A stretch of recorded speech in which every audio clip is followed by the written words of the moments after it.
Hi mga guys, it's me again, Irish Warde, a content creator and also a mom.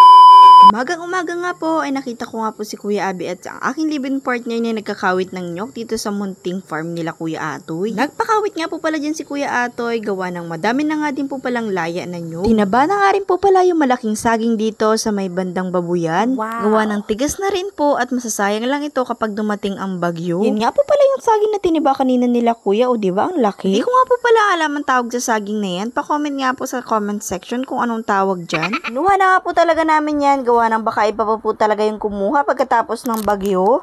Yung aking living party nga po pala dyan ang nagbubunot ng nyog na kinawit nila kanina dyan sa farm.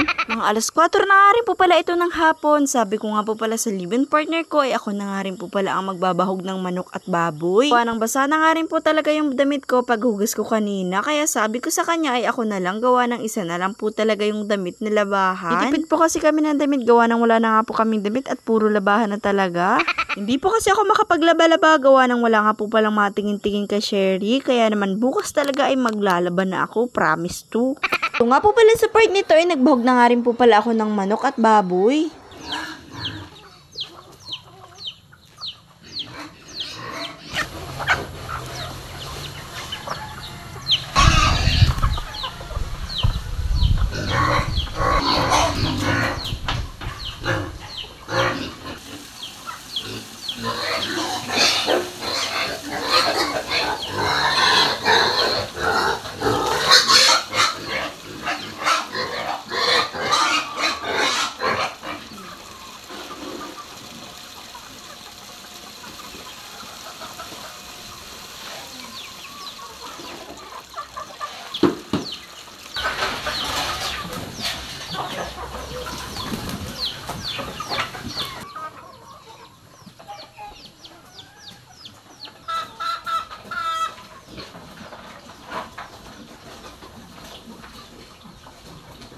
Pagkatapos nga po palang painumin at pakainin ng mga baboy, nagligo po talaga ako dyan, gawa ng hindi kaya ang amoy.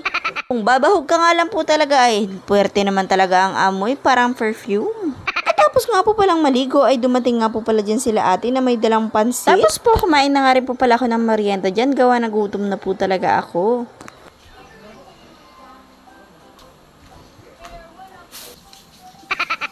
Tapos po ay hindi po talaga mawawala ang kulitan nitong mag-amang ito, kaya ayan, panoorin nyo.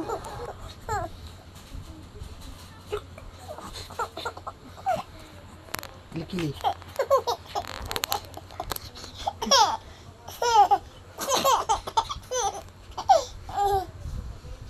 Kili-kili.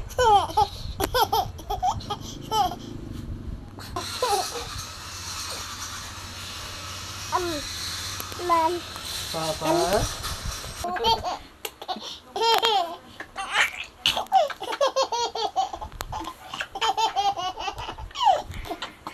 Tama na. Tama na.